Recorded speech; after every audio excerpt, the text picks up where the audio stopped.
US boosts Taiwan's COVID-19 fight with 750,000 vaccine doses. The United States will donate 750,000 COVID-19 vaccine doses to Taiwan as part of the country's plan to share shots globally, US Senator Tammy Duckworth said on Sunday, offering a much-needed boost to the island's fight against the pandemic.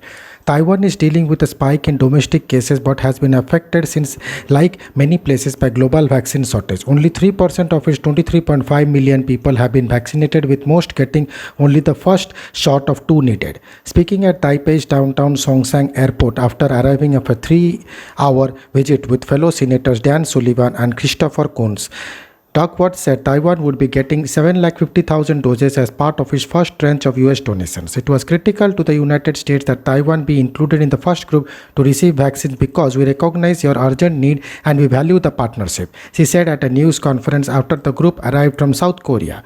She did not give details of which vaccines Taiwan would get or when.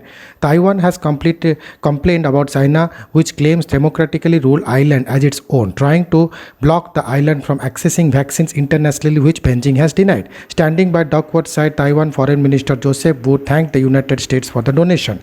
While we are doing our best to import vaccine, we must overcome obstacles to ensure that these life-saving medicines are delivered free from trouble from Beijing, he said. China has offered Taiwan Chinese-made vaccine, but the government in Taipei has repeatedly expressed concern about their safety and in any case cannot import them without changing Taiwanese law, which bans their import. The senators also met with President Xi Jinping at the airport, who said the vaccines, along with those Japan donated last week, would be great help to their fight against virus. The vaccine are timely rain for Taiwan, and your assistance will be etched in our hearts, Tsai told the senators in footage released by her office. US senators and congressmen visit Taiwan routinely in normal times, but coming in the middle of an upswing in infections on the island when its borders remains largely closed to visitors in a strong show of support.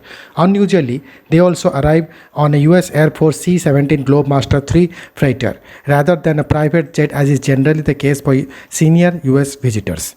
Taiwan's vaccine arrival have been gathering pace. Japan delivery to Taiwan 1.24 million at AstraZeneca plc coronavirus vaccine on Friday for free is a gesture that more than doubled the amount of shots the island has received to date. Thank you.